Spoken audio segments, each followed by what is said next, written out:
They say you've changed. Your friends say it. Your family says it.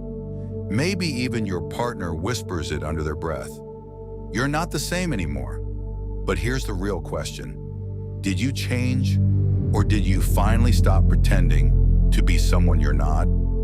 Stay with me, because this isn't just about drama. What's really happening here is psychology, and it's far more powerful than anyone wants to admit.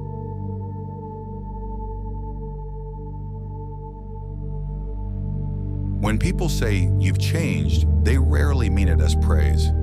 It's usually not, you've grown. It's really, you don't behave in a way that benefits me anymore. They don't say it out loud, but that's what they feel. Your growth interferes with their comfort, so they call it change, because it's easier than admitting they're losing control. Humans are wired for attachment and predictability. When you fit into a role in their life, the quiet one, the available one, the people pleaser, the emotional support system, they get comfortable. Predictability feels safe. But when you start setting boundaries, stopping over-explaining, saying no without guilt, prioritizing your time, walking away from toxic patterns, you shatter their psychological comfort. Discomfort feels like betrayal. So instead of saying, "I'm scared of losing this," they say, "You've changed."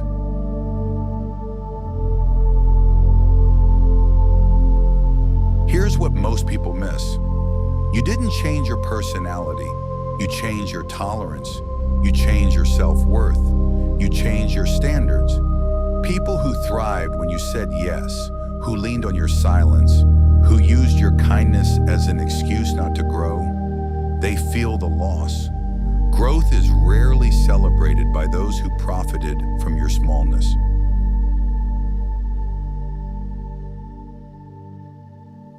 There's a quiet truth about personal evolution. When you grow, you become a mirror.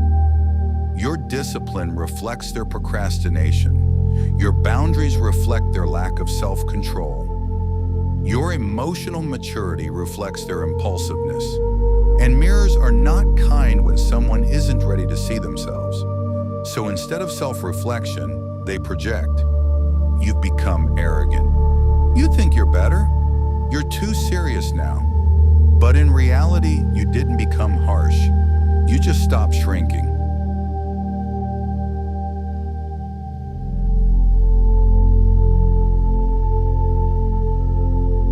Most relationships operate under an unspoken agreement. I'll stay this version of me as long as you stay that version of you. When you evolve, that contract breaks. Not everyone is ready to renegotiate. Some would rather label you different than face the fact that they're still standing in place.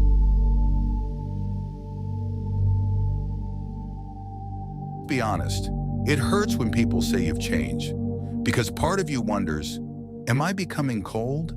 Am I losing myself? Am I becoming selfish? But growth always feels lonely at first. When you raise your standards, your circle naturally gets smaller. That's not punishment. That's real growth doesn't come with fanfare. You don't announce it. You don't defend it. You just start living it. You move differently. You respond differently. You choose differently. People who are aligned with your growth adjust naturally. Those who aren't feel left behind, and label that distance as change.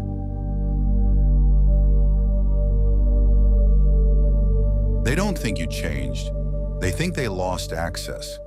Access to your time, your emotional labor, your availability, your compliance.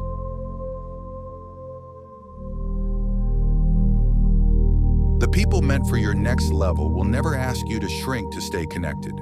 They'll challenge you, support you, and grow with you. So if they say you've changed, smile, because you did. And that's not the problem. That's the point. If this resonated with you, you're not alone. Subscribe to Mind Mystery Club. We decode human behavior so you stop doubting your growth and start owning it. And share this with someone who's being told they've changed. They might just realize they're not losing themselves. They're finally finding themselves.